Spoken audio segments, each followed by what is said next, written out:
बहुत बड़ा अपडेट है सीआईएसएफ यानी सेंट्रल इंडस्ट्रियल सिक्योरिटी फोर्सेस का बड़ा वैकेंसी निकल चुका है फायरमैन का।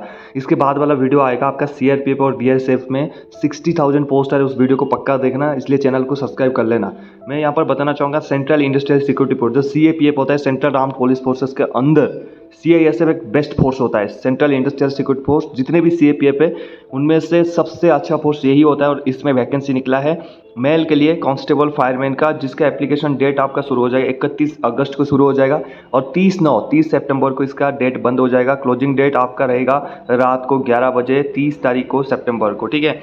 यहाँ पर आपकी जो बेसिक पे स्टार्ट होगा 21,700 से लेकर 69,100। परमानेंट पोस्ट है, कोई अग्निवीर नहीं है। इसकी सैलरी कितना बनेगा आपकी, मैंने एक डिटेल वीडियो बनाया था कि कांस्टेबल की सैलरी कितने होता है सीएपीएफ में, लिंक मैं डिस्क्रिप्शन में डाला हूँ, जाके देख लेना। अगर आप चाहते हैं हमारे साथ तैयारी करने के लिए, मेंटरशिप प्रोग्राम चल रहा है, वहाँ ज्वाइन कर लेना, आपको 60 से 90 दिन में सक्सेस मिल जाएगा। इसके लिए आप कमेंट बॉक्स में ज्वाइन करके लिख सकते हैं। साथ में हमारे Telegram channel army sir official join कर लेना है, वहाँ पर हम नेक्स्ट वीडियो आपको दे देंगे कि कैसे आप फॉर्म फिलअप करेंगे, ठीक है। तो पे लेवल आपका 3 रहेगा, बेसिक पे मैंने आपकी बता दिया। और यहाँ जो पेंशन सिस्टम का एक इन्होंने दिया है कि पेंशन देखिए इसमें नहीं होता है, न्यू पेंशन स्कीम के तरह ही आपको मिलेगा। जो ओल्ड पेंशन स्कीम है आपको पता है वो बंद हो चुका है, इसलिए आपको जो न्यू एनपीएस सिस्टम में पेंशन आपको मिलेगा। अब आते हैं इसमें सिलेक्शन प्रोसेस क्या है। पहले आपका होगा फिजिकल एफिशिएंसी टेस्ट जो मैं आगे बताऊंगा, उसके बाद फिजिकल स्टैंडर्ड टेस्ट, आपकी जो हाइट वेट चेस्ट नापा जाएगा, फिर आपकी डॉक्यूमेंट वेरिफिकेशन होगा, होने के बाद आपकी रिटन एग्जामिनेशन होगा जो कि ओएमआर कंप्यूटर बेस्ड टेस्ट होगा, उसके बाद आपकी मेडिकल एग्जामिनेशन होगा और उसके बाद आपका निकलेगा all state merit list, state wise है। ये चीज़ें मुझे बहुत अच्छा लगा, ठीक है। यहाँ पर दिया है कि आपका चलते नीचे पर मेन जो चीज़ें है उसमें बात कर लेते हैं। यहाँ पर देखेंगे स्टेट वाइज कितनी कितनी आपकी वैकेंसीज यहाँ पर आया हुआ है। पहला जो स्टेट है अंडमान निकोबार के लिए जो टोटल पोस्ट है 0, आपके लिए कोई वैकेंसीज नहीं है। आंध्र प्रदेश में एंटायर स्टेट का 27 और नक्सल मिलिटेंसी एरिया का 5 पोस्ट निकला है। अरुणाचल प्रदेश का टोटल 15 पोस्ट है। आसाम का 164 पोस्ट है, बहुत बढ़िया यहाँ पर आसाम को रखा गया है। तो इसका जो पीडीएफ है ना, ये पूरे पीडीएफ में डाल दूंगा आर्मी सर ऑफिशियल टेलीग्राम में, इसलिए टेलीग्राम अभी ज्वाइन कर लेना। उसके बाद है बिहार हो गया, बिहार में टोटल 56 पोस्ट है।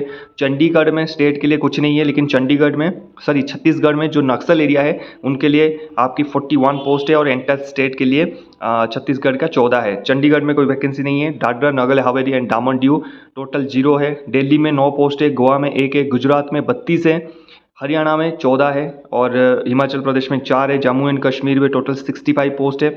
झारखंड में 18 है एंटायर स्टेट के लिए, पूरे स्टेट के लिए, और नक्सल मिलिटेंसी एरिया के लिए 29 है। आपके एरिया नक्सल में आता है या फिर मिलिटेंस एरिया में आता है कि नहीं आता, अगर आपको डाउट है नीचे कमेंट करना, मैं उसकी वीडियो आपको डिटेल में बना के दे दूंगा कौन सी स्टेट में कौन सी एरिया नक्सल और मिलिटेंसी में आता है। यहाँ पर आपको इसका जो आपको रिलैक्सेशन मिल रहा है, जो नक्सल एरिया का यहाँ पर रिजर्वेशन मिल रहा है, इसको पक्का आप यूज़ करें। उसके बाद कर्नाटक का 33 पोस्ट, केरला का 18 और 19 है नक्सल के लिए। लद्दाख का 1 पोस्ट, लक्षद्वीप का 0, मध्य प्रदेश का 39 और नक्सल एरिया के लिए 17। महाराष्ट्र में इंटर स्टेट 61 है, नक्सल एरिया के लिए 11 है आपका। मणिपुर में इंटर स्टेट के लिए 16 है। मेघालय में आपका इंटर स्टेट के लिए 22 है। मिजोरम में 8 है। नागालैंड में 15 है। उसके बाद चलते हैं उड़ीसा में देखते हैं इंटर स्टेट के लिए उड़ीसा में 23 वैकेंसी है। उसके बाद आपका नक्सल मिलिटेंसी एरिया का टोटल 41 पोस्ट है, ठीक है। उड़ीसा में अगर आपको डाउट है कि मिलिटेंसी एरिया आप किस किस ज़िले में आते हैं, मेरे को कमेंट करना, मैं आपको बिल्कुल बताऊंगा। पौंडीचेरी में 1 है, पंजाब में 15 है, राजस्थान में 37 है, सिक्किम में 0 है, तमिलनाडु में 39 है। तेलंगाना में इंटर स्टेट के लिए आपका जो है 19 है और नक्सल के लिए 7 है। त्रिपुरा में टोटल 26 पोस्ट है। उत्तर प्रदेश में 108 पोस्ट है।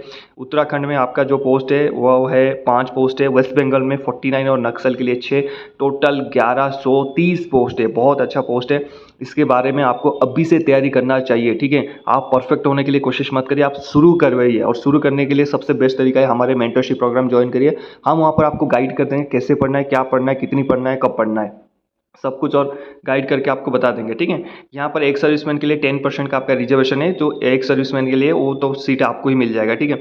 अब आते हैं कि आपका जो रिलैक्सेशन एज में देखिए SC/ST के लिए भी 5 साल मिलेगा, OBC के लिए भी 3 साल आपको वहाँ पर रिलैक्सेशन मिलेगा। एजुकेशन क्वालिफिकेशन क्या है, तो candidate most have 12th pass और equivalent subject board university with science subject on before closing date. यहाँ पर एक सबसे बढ़िया चीज़ है कि साइंस सब्जेक्ट को इसने ऐड कर दिया, तो मतलब आर्ट्स और कॉमर्स वाले खत्म हो गए, तो कंपटीशन यहाँ पर ज़्यादा नहीं होने वाला है, कंपटीशन यहाँ पर कम कम होगा, साइंस के साथ आपकी कंपटीशन होगा।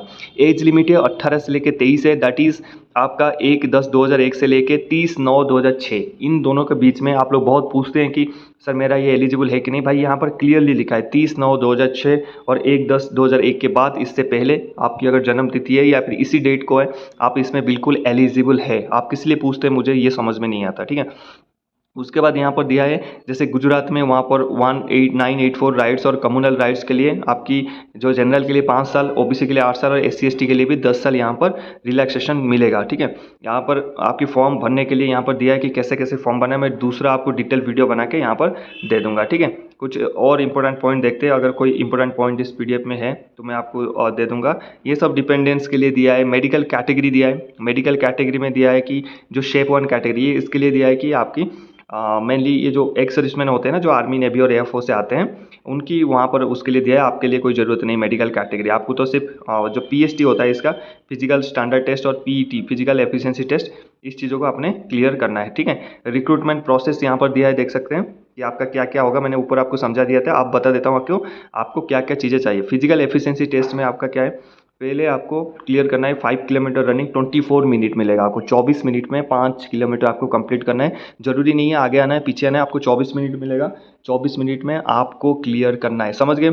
आप चलते हैं हाइट और वेस्ट में। हाइट आपका 170 सेंटीमीटर होना चाहिए। चेस्ट आपका 80 और जो एक्सपेंशन करोगे 5 सेंटीमीटर का होना चाहिए 85। मिनिमम आपका 80 होना चाहिए, उससे कम नहीं चलेगा। हाइट में भी 170 होना चाहिए, उससे कम नहीं चलेगा। यहाँ पर कुछ हाइट में भी आपको रिलैक्सेशन मिलेगा। जैसे मान लीजिए कैंडिडेट, अगर आप Kumaon, Himachal Pradesh, Gorkha, Dogra, Maratha, Sikkimese, Ladakh, Kashmir valley, Jammu Kashmir, north eastern state में बिलोंग करते हैं, तो हाइट आपका 165 5 सेंटीमीटर का छूट मिलेगा। वहाँ पर चेस्ट में भी आपको छूट मिलेगा, 78 होगा चल जाएगा। उसके बाद 5 सेंटीमीटर का एक्सपेंशन यानी 83 आपका होना चाहिए, ठीक है। ये आपका वहाँ पर होगा। उसके बाद कैंडिडेट यहाँ पर दिया है कि जैसे मान लीजिए यहाँ पर अलग सा दिया है, ट्राइबल है, ठीक है, आदिवासी है, इंक्लूडिंग ST कैंडिडेट है, तो 162 आपके लिए ST कैंडिडेट के लिए, 77 आपकी चेस्ट मिनिमम और 82 एक्सपेंशन के बाद यहाँ पर चाहिए, ठीक है। इसको हम अप्लाई कैसे करेंगे, क्या करना है, उसके बाद मैं आपको बता दूंगा। और यहाँ पर देखिए आपकी जो टेस्ट होगा, रिटन टेस्ट कैसा होगा, आपके 100 मार्क का यहाँ पर टेस्ट होगा। यहाँ पर दिया है जनरल इंटेलिजेंस एंड रीजनिंग का 25 क्वेश्चन आएगा, 25 मार्क। जनरल नॉलेज का 25 क्वेश्चन 25 मार्क। एलिमेंट्री मैथमेटिक्स का 25 क्वेश्चन 25 मार्क। और हिंदी और इंग्लिश का ऑब्लिक हिंदी ले सकते हो या फिर इंग्लिश दे सकते हो, 25 क्वेश्चन 25 मार्क। 120 मिनट मिलेंगे और 100 मार्क का आपका यहाँ पर CVT होगा, ठीक है। और यहाँ पर दिया है कि आपका जो क्वेश्चन आंसर दोगे, आप हमेशा पूछते हो कि इंग्लिश और हिंदी लैंग्वेज में आप दे सकते हो, रिटिन किसी में भी दे सकते हो, या तो इंग्लिश में दो या फिर हिंदी में दो। यहाँ पर लिखा है there is no shall be no negative marking, कोई नेगेटिव मार्किंग नहीं है। तो इसका मतलब 100 क्वेश्चन आ रहा है तो 100 के 100 आपने जवाब देना है, कुछ भी छोड़ना नहीं है। ये मैं आगे जाके आपको जब बेस्ट बुक बताऊंगा उसमें ये चीज़ें बता दूंगा आपको, ठीक है।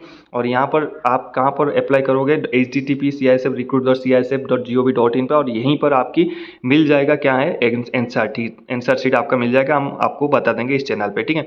अगर क्वालिफिकेशन के मार्क्स की बात करें, अगर आप general EWS ESM ex serviceman है तो 35%, 100 में से 35 रखने से आप पास हो जाओगे। SC ST OBC हो तो 33 मार्क रखोगे तो पास हो जाओगे। लेकिन यहाँ पर मैं बताना चाहूँगा पोस्ट आपकी लिमिटेड है, 1100 से 1200 पोस्ट है, तो यहाँ पर मेरिट लिस्ट बैठेगा तो आपकी टारगेट होना चाहिए 70 to 80% मार्क।